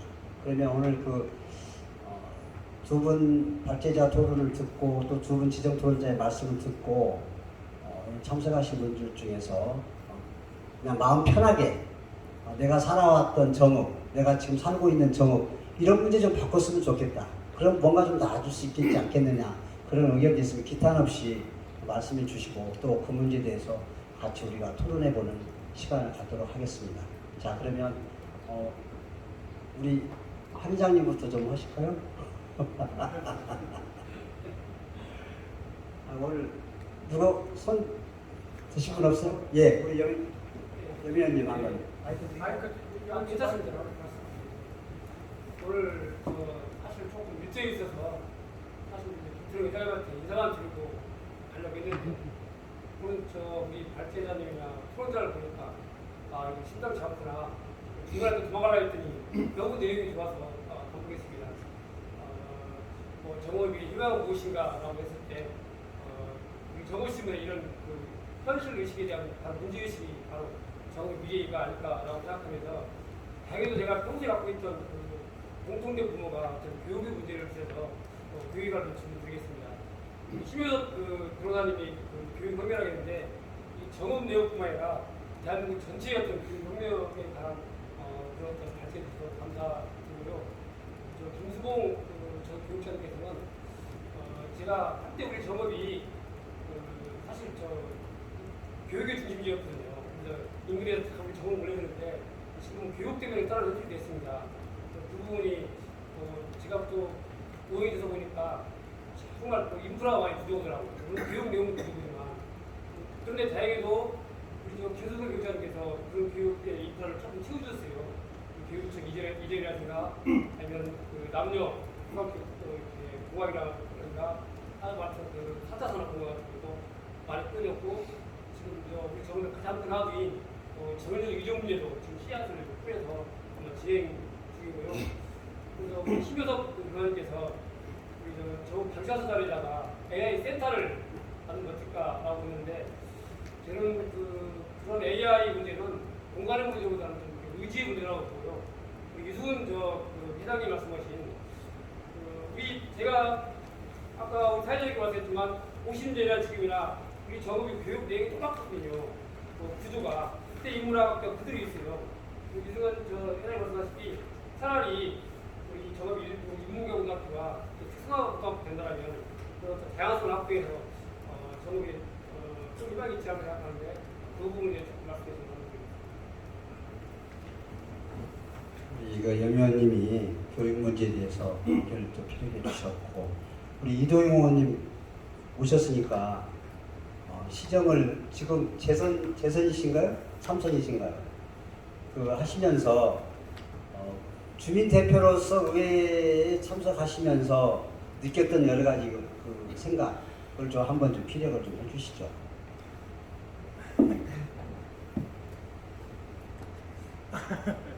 공격결에 지목당했는데요. 하여튼 여기 계신 여러 선배님들이 제가 의정활동하면서 느꼈던 고충보다도 그동안 살아오시면서 다 겪으셨던 것들 저도 역시 똑같이 느끼고 있고요. 아까 유승훈 회장님께서 말씀하신 바대로 사실은 이제 행정 중심으로 그들에 의해서 진행되어 가고 주민들은 이제 잠깐 필요하면 사용됐다가 또 내박치고 또 그러고 나서 무책임의 전형이잖아요. 누구도 책임지지 않는 조직화된 무책임의 시대에 우리가 살아가고 있는데 그러는 와중에도 이렇게 자각된 시민들이 한 분 한 분 이제 등장하는 것 같습니다. 저도 역시 마찬가지로 계속 고민하신 이 자료에 좀 있는 것 같은데 요즘은 이제 일반적인 이야기로 페이스북에 올리는 게 아니고 제가 좀 주제를 정했어요. 좀 알자 정읍, 좀 알정 그렇게 하고, 좀 살피자 정읍에서 좀 살정, 좀 고쳐보자 뭐 이런 식으로 해서 한 주제 한 주제를 좀 다뤄보고 있는데요.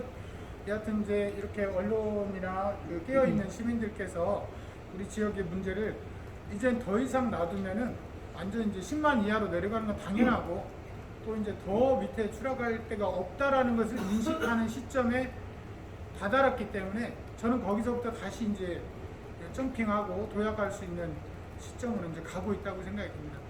여하튼 이제 부족한 상황이기 때문에 의정활동 통해서 많이 개선하려고 노력함에도 불구하고 부족한 것들 많고 또 고쳐나가야 될 것들을 더 많이 느끼고 있다는 것만 말씀드리고요. 이런 자리에 저도 잠깐이라도 참여해서 더 많은 얘기를 들을 수 있어서 그걸로 감사하게 생각하겠습니다. 바쁘신데 시간 내서 감사합니다. 그 다음에는 우리 앞에 계시는 조병훈 정읍신문 편집위원장님께서 좀 말씀 이거 의무적으로 좀 해주셔야 돼요. 왜냐하면 저희가 뭐 심사하는 자리가 아니니까 우리가 정읍에 살면서 정읍을 좀 얘기하지 않겠느냐, 저는 늘 그런 생각을 합니다. 그래서 오늘 여기 참석해 주셨으니까 먼저 말씀 듣고 바로 마이크 들도록 하겠습니다. 자기소개 잠깐 하시죠. 편집위원장 조병훈입니다. 학교 신고서 그다음에 뉴스 참 비워 소리가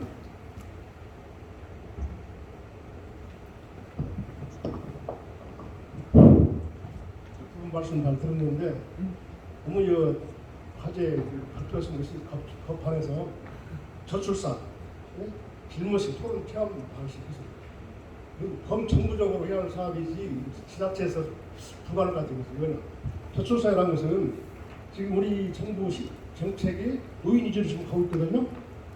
지금 그 노인 일자리에서 다 주고 있는데 그게 얼마 돈이 들어갈지 몰라요. 그렇지만 젊은이들은 지금 얘가 저출산이라는 애기를 낳으면은 키우기 어려운 거예요. 어느 지자체에서 1억 줬다고 하더만 돈 주어서 하는 거 아니에요. 이거는 꾸준히 그 부모들이 현직 직장을 다니고 주거가 확실하고 그러면서 이제 애기가 키워가는 것이지 돈 주어가지고 애기 키운다는 것은 이러거든요. 그래서는 이 저출산이라는 문제는 범정부적으로 해결해야 할 문제예요. 노인 정책에서 청년 위주로 가야 할 사항이라는 거죠.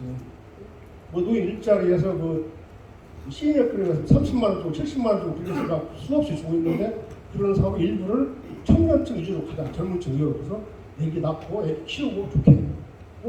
그럼 다소나마 젊은이들이 결혼해서 애기 낳을 생각 되는 것이 지금은 결혼해도 애기 낳지 말고 그냥 살자. 그 주의가 많이 있어요.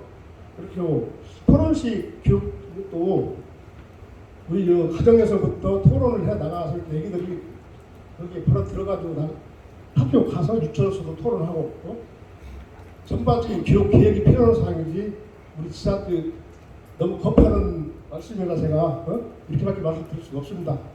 감사합니다.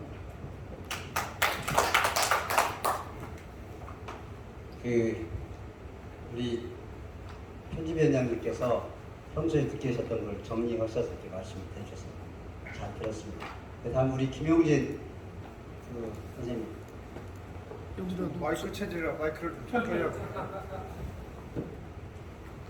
한번 시작하면 계속 오늘 김용채 사회자님을 비롯해서 네 분 발제 및 토론 해주신 네 분들께 정말로 고귀한 말씀 잘 들었습니다. 먼저 우리 앞에 계신 5분한테 질문부터 한번 드리겠습니다. 혹시 저 순천에 있는 그 국가정원 지금 한번 다 가보셨겠죠? 네. 아마 거기 다녀오신 분들은 정말로 그 꽃 구경하고 스카이뷰 뭐 이거 타고 이런 게 중요한 게 아니라 한 번쯤은 다 이게 느꼈을 겁니다. 과연 순천이 그 바다 있는 저기에서 뭐 아무것도 아니에요.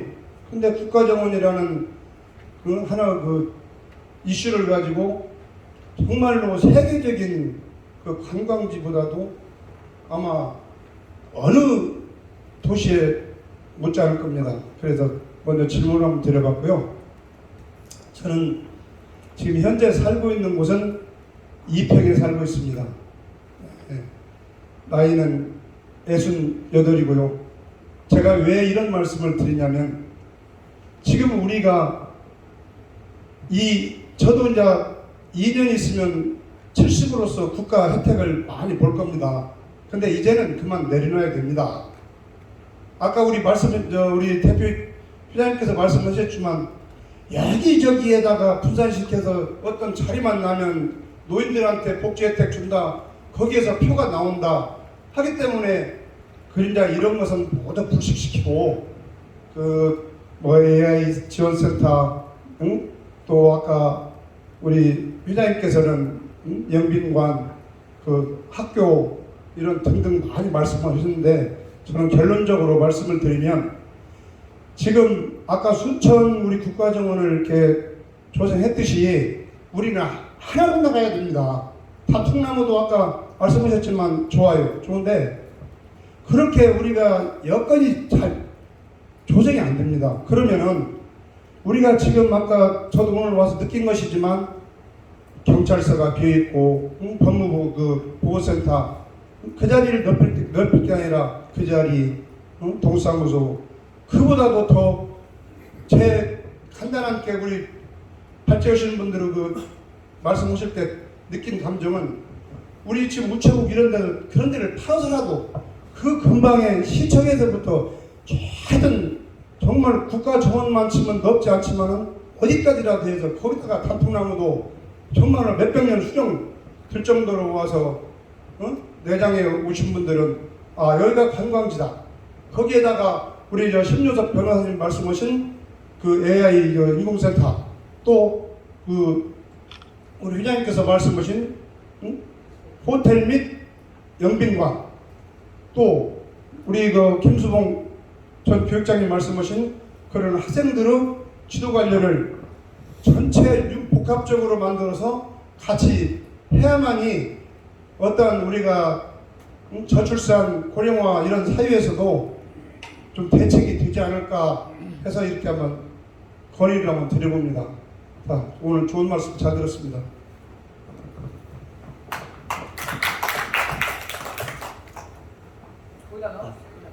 근데 염색하셨죠? 염색하셨죠? 아니 저는 지금 한 50대 후반 정도 이렇게 봤습니다. 근데 너무 저 깜짝 놀랐습니다. 하여튼 좋은 말씀 잘 들었고요. 저는 그렇게 생각을 합니다. 우리들이 많이 얘기하기를 지금은 환경시대, 건강시대, 문화시대 이 세 가지가 복합적인 콘텐츠를 이루어야만이 도시로서의 지역사회로서의 어떤 기능을 충족시킬 수 있지 않겠느냐. 근데 정읍이 갖고 있는 환경의 문제 굉장히 많이 오염되어 있죠. 오직하면 제가 악취추방범 시민연대라는 전국에서 유일무이한 그런 환경단체를 만들어서 지금 6년째 투쟁을 하고 있습니다. 그동안 저희가 재정신청을 통해서 몇 개 농가들을 상대로 해서 상당한 한 4~5천만 원씩 마을에 저희들 재정신청해서 보상을 해드리게 했고 그랬었는데 지금 정읍의 환경 문제 굉장히 심각해요. 사실 정읍에 불과 몇 년 전에 정읍에 불법 축사가 22만 평이었습니다. 22만 평 축구장 면적 113개예요. 근데 그 사람들 불법 축사 짓고 한 번도 가태료를 낸 일이 없었어요.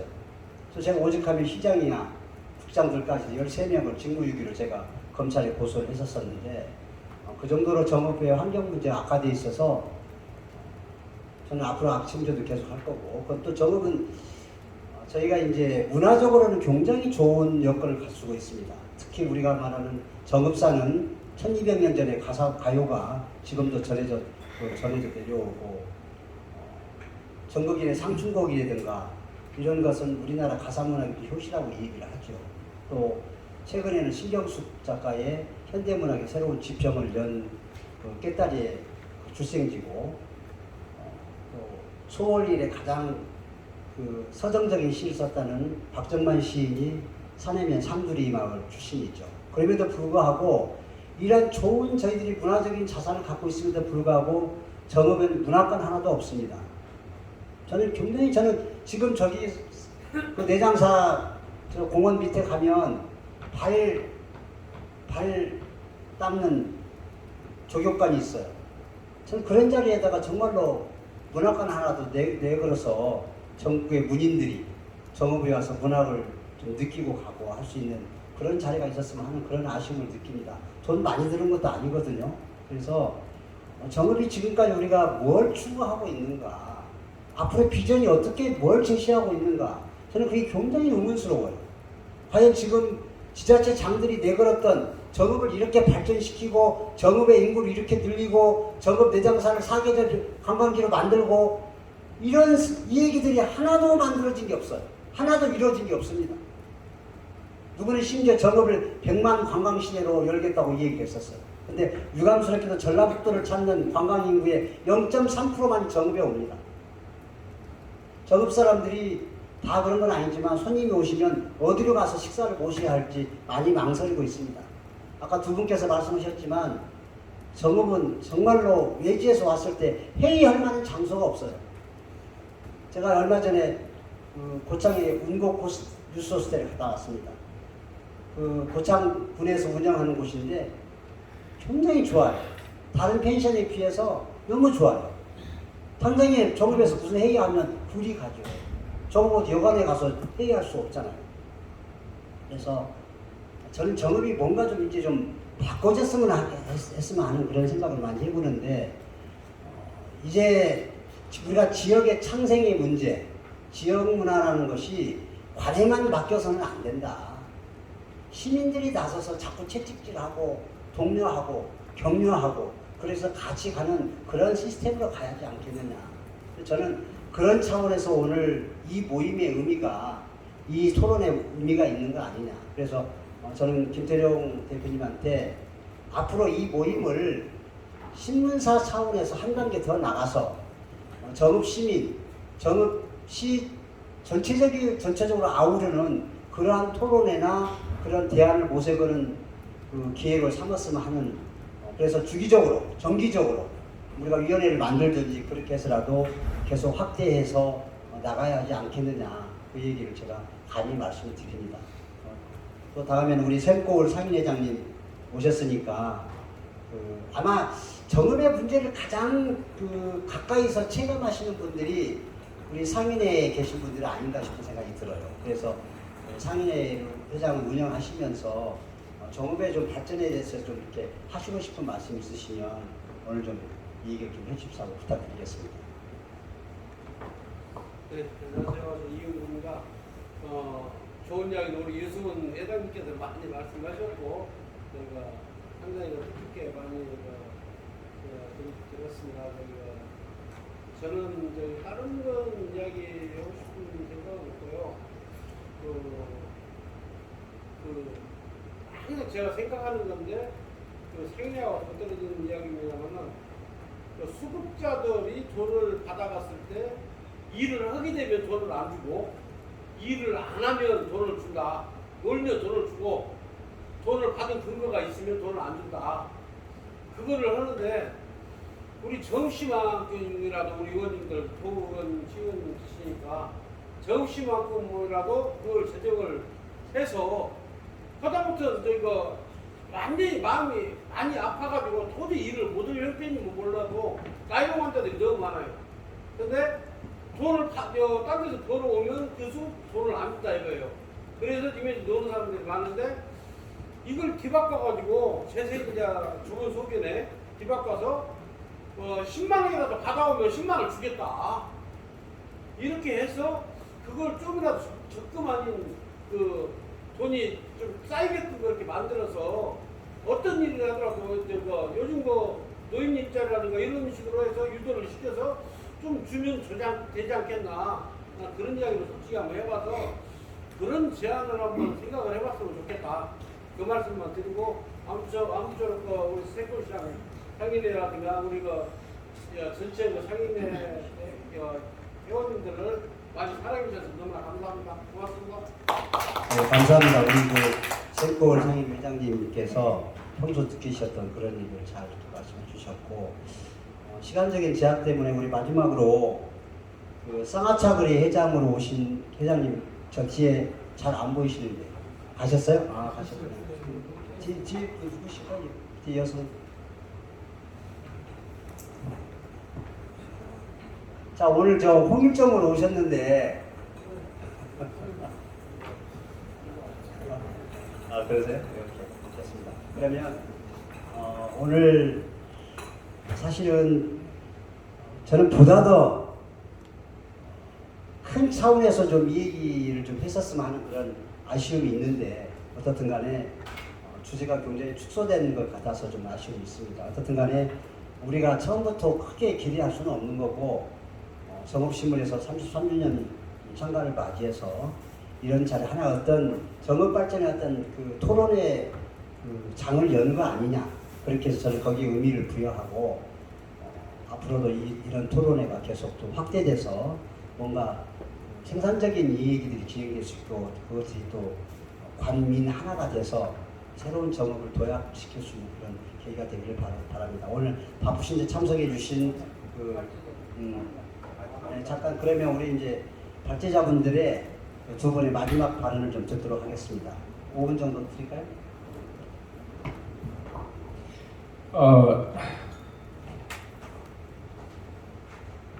우리 사회자님께서 좀 많은 얘기를 하고 싶어 하시는 것 같은데 좋죠. 근데 어쨌든 오늘 저는 이제 정읍 시민이라면은 생각하는 게 진짜 많이 있을 거라고 생각을 해요. 특히 이제 지도하 층에 계시는 오피니언 리더 층에서도 더 많은 생각들을 가지고 있고요. 또 이런 시민 포럼을 통해서 어떤 주제의 화두를 던졌는데 거기에 주제에서 벗어나서 뭐 얘기하고 싶은 것도 많을 거라고 생각이 됩니다. 하지만 할 건 많고 또 다뤄야 될 건 많지만은 오늘은 아쉽지만은 좀 함축해서 그래서 전반적인 정읍의 먹거리, 미래의 먹거리를 어디서부터 어떻게 생성해 내가 가야 되느냐 하는 것이 상당히 중요한 문제라고 저는 생각을 해서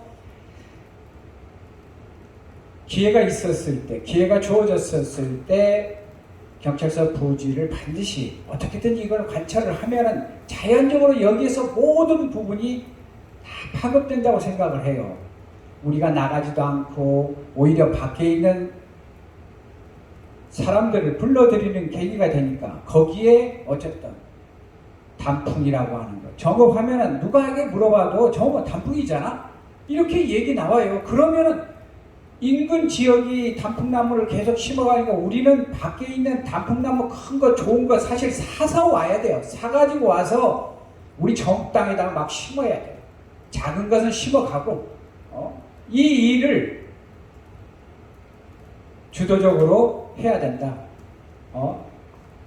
무슨 노인정 지어줘라, 뭐 해달라, 시의원들, 도원들, 시장, 국회의원한테 요구하고 할 게 아니라 정말 뭔가 하나 제대로 만들어서 그래서 선택과 집중이라는 게 정말 필요하다 하는 그런 얘기를 제가 말씀드렸던 것도 바로 그런 겁니다. 어느 지역에 가면은 광장 문화도 있고 또 그 광장에는 뭐가 있어요? 그 쌍화차 거리에 지금 조잡하게 쌍화차 잔 만들어 놨음에도 불구하고 거기에서 옹색하게 사진 찍고 갑니다. 왜? 그게 뭐예요? 어느 도시에 상징적인 뭐가 있어요? 노르웨이 오슬로 여기 앞에 가면은 사자상이 있어요. 그러니까 사람들이 어른들이 올라가면 누군가 받쳐줘야 올라갑니다. 거기 올라가서 사진 기념사진 찍고 못 올라가는 사람 그 옆에서라도 사진 찍는 게 왜 그러겠어요? 정읍에 와서는 뭘 하냐고. 어디서 상징적으로 찍을 만한 게 정읍역이 그래서 광장 문화를 얘기했던 것이고 어쨌든 사람이 우리끼리 지금 하는 그런 살 수 있는 상황이 아니기 때문에 정읍시에다 모아두고 가둬두면서 거기에서 청년, 장년의 일자리를 호텔 하나가 어마어마한 큰 호텔에 들어가면 유소세도 준 호텔급 이상으로 잘 만들어서 공원화 시키면서 이렇게 만들어 놓으면 자연히 부도심, 원도심 다 살아나고 전체 정업사회가 변화될 수 있는 계기가 되는데, 거기에다가 점진적으로 시가 할 수 있는 일, 우리 정업 시민들이 똘똘 뭉쳐서 단풍나무 하나라도 더 심어가면서 가는 큰 나무 심는 거. 개인은 집에서 작은 나무라도 심고 화분이라도 갖다 놔라. 저희 정읍신문에서 그동안 많은 행사를 33년 동안 해왔어요. 그 역사의 과정을 되돌아보면 진짜 저희가 보더라도 엄청나게 많은 일들을 해왔어요. 그 중에 정읍 가면놀이라는 게 단풍 마라톤을 개최했던 이유도 지역경제 활성화, 외지에 있는 사람들을 정읍으로 와서 돈도 쓰고 가고 잠자고 할 수 있도록 만들기 위해서 했던 거거든요. 그럴 때 말하자면 기독교인이 아니더라도 크리스마스 12월 달에 크리스마스 추리, 성탄 추리라도 온 가게가 앞에서 하나씩 다 놔주면 그 자체가 볼거리가 된다. 그걸 저희가 12월 31일 날 새해맞이 정읍사와 연관시켜서 사랑의 고장으로 사랑을 맺어진 사랑의 인연을 더 끈끈해가고 뭐 이런 과정으로 만들기 위해서 정읍사와 관계된 정읍 가면 놀이 페스티벌 가장행위를 그런 실시한 거예요. 그때 일부 협조했지만 그런 상징적인 게 안 나왔어요. 그런데 똑같이 해버리면은 그 자체가 매스컴 타고 자연히 홍보가 되고 젊은 남녀들이 정읍에 와서 새해맞이까지 할 수 있다는 얘기입니다. 왜 그걸 우리가 못하냐 이거죠. 돈 별로 안 들이고도 할 수 있는 것인데도 불구하고 똘똘 뭉치고 공론화시키지 못하고 협조하지 않고 실천운동으로 행동에 옮겨지지 않기 때문에 그랬던 거거든요. 그래서 이번에는 좀 마지막 기회로 삼아서 반드시 숙소 만드는 문제, 그 다음에 단풍나무 심는 문제, 이걸 하게 되면은 그로 인해서 곧 다가오는 미래까지도 우리가 담보하는 희망의 정읍을 만들어갈 수 있지 않냐 하는 그런 생각에서 제가 화두를 던졌던 겁니다. 이상입니다.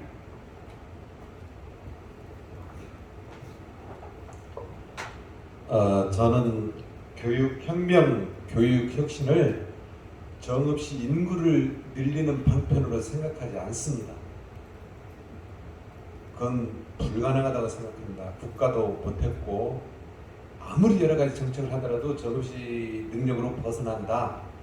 저는 현실을 직시하고 싶습니다. 뭐냐면 저를 포함해서 여기 계신 분 모든 분들은 자기 자녀들을 전부 정읍을 떠나보냈어요. 그렇게 말하면 대학교가 없으니까 그렇지. 맞습니다. 대학교가 없으니까 좋은 대학으로 떠나겠지요. 할 수만 있다면 지금 젊은 엄마 아빠들도 할 수만 있다면 정읍을 떠나서 광주나 전주에서 애들을 보내고 싶어 할 거예요. 할 수만 있다면 수도권으로 보내고 싶어 할 거예요. 냉정한 현실입니다. 저도 그렇게 했습니다. 앞으로도 이것은 쉽사리 변하지 않을 것입니다. 저는 정읍이 삼중고를 겪고 있다. 그렇게 생각, 교육 격차가 극심하다. 뭐냐? 냉정하게 말해서 다른 그 서울이나 저 훨씬 발달한 경상도에 비해서 경상도에 전라도 정읍은 우선 경제력이 너무 약하고 그 다음에 자녀들도 전반적으로 상황이 안 좋은 상황이고 부모도 전반적으로 다른 지역보다 전문적인 능력이나 교육에 대한 열정이 약하다고 생각을 합니다. 상대적으로 그렇다는 거죠. 물론 정읍시가 2023년 수능 시험 성적을 보니까 스카이대학 의대를 30년에 들어가서 다른 지역과 비교해서 결코 뒤떨어지지 않는다. 교사들의 열정이 굉장히 대단하다. 저는 인정을 합니다. 인정을 하는데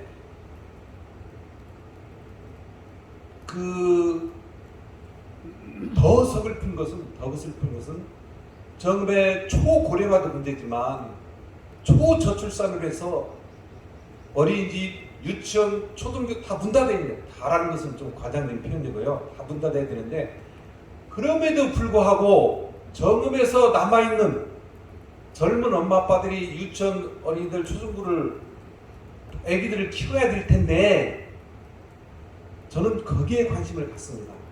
거기에 관심을 갖습니다. 근데 안타깝게도 아까 교육장님 얘기하셨지만은 질문식, 토론식, 경험식 굉장히 좋죠. 그러나 현실은 너무 어려워요. 제가 누구보다도 잘 알기 어렵죠. 어렵죠. 그런데 정읍에 남아있는 어린이 학생들이 그럼 앞으로 어떻게 살아갈 거냐. 이렇게 환경이 열악한데 10년, 20년 갈수록 교육 격차가 심해지는데 걔네들은 어떻게 살아갈 거냐. 그러면 젊은 청년들, 젊은 엄마 아빠들의 어떤 비전을 줘서 자녀를 키우게 할 것이냐.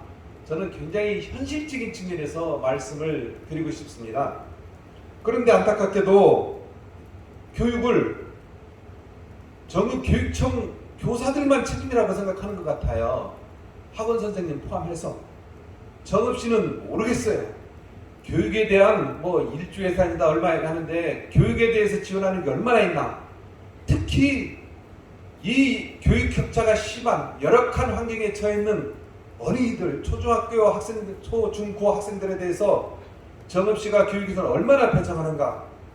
미래 산업을 예상했을 때 어느 정도 의지를 가지고 있는가에 대해서 너무 안타깝다는 거예요. 그래서 제가 제안하고자 하는 것은 정읍시가 20년 후를 생각했을 때 이보다 더 중요한 일이 있느냐. 우리는 다 살았어요. 기껏해야 5년, 10년밖에 더 살면 이제 물론 일선에서 물러나잖아요.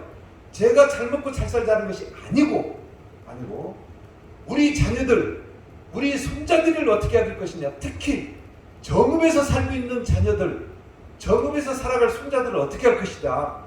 그건 우리 책임이잖아요.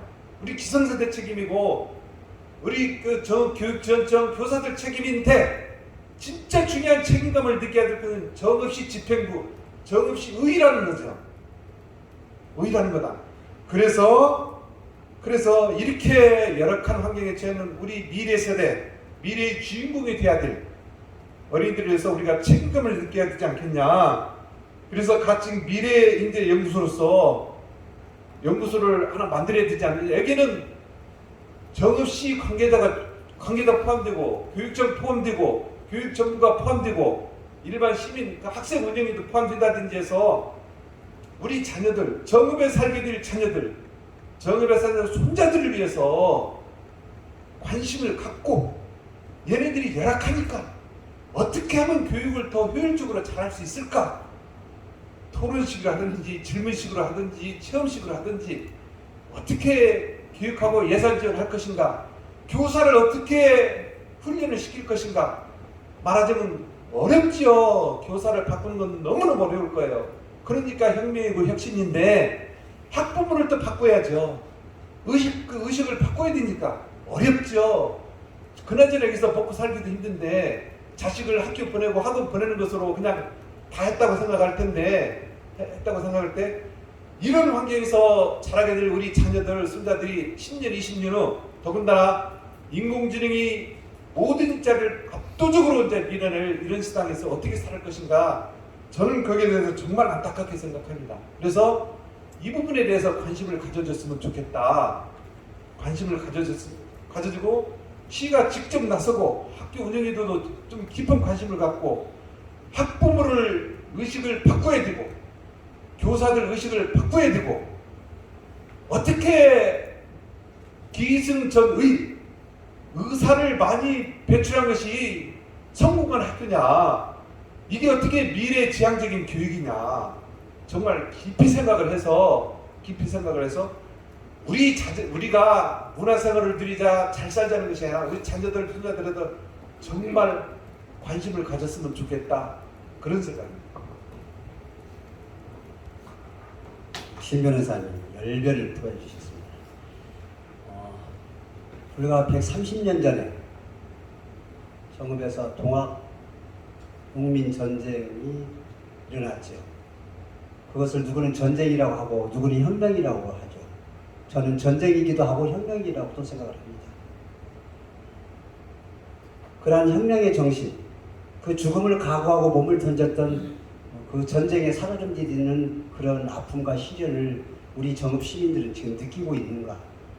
이제는 우리가 새로운 시대를 열어야 하지 않겠는가. 그 동학혁명과 전쟁을 통해서 20여 명이 죽었다고 하는데 그 선제 나선분들이 전부 다 거기다가 정읍분들입니다. 손아중 장군, 김계남 장군, 최경선 장군, 전봉준 장군 다 정읍분들입니다. 5인 중에 김덕명 장군은 군산이지만 그래서 누가 뭐라고 하든 정읍의 혁명의 중심지였고 전쟁의 시초지였습니다. 저희가 이제는 새로운 각오로 130년 전에 그 혁명의 함성을 다시 정읍에서 높여야 하지 않겠느냐는 그런 준엄한 시대적 소명을 저희가 가져야 한다고 생각을 합니다. 오늘 약 2시간에 걸친 장구한 시간을 같이 이렇게 참석해 주시고 같이 토론해 주셔서 두 분 발제자분들 또 두 분 지정 토론자들 또 여기 같이 참석해 주십니다. 대단히 감사하게 드리고 우리가 비록 오늘 이렇게 많은 숫자가 모여서 이 얘기는 하지 못했지만 그래도 굉장히 알차고 뭔가 새로운 장을 여는 그런 시간이 아니었는가 그렇게 의미를 부여하고 싶습니다. 앞으로도 이런 자리가 정부신문에서 계속 더 확장해서 이런 자리를 좀 만들어 주었으면 하는 바람을 갖고 또 다음에는 정읍시청, 정읍시의회 의원들 또 정읍시 이장님들 또 상인의 많은 분들 정읍 시민들 학생들까지 다 모여서 정말로 우리가 그런 장을 그래서 어떤 새로운 공감대를 형성했으면 하는 그런 아쉬움을 갖고 또 그렇게 바라보고 싶습니다. 여러분 끝까지 이렇게 참석해 주시고 같이 함께 해 주셔서 대단히 감사합니다. 감사합니다. 기념 촬영 한번 하시죠. 오셨으니까 기념 촬영 한번 하시죠. 다시 말고 앞으로 나오시죠.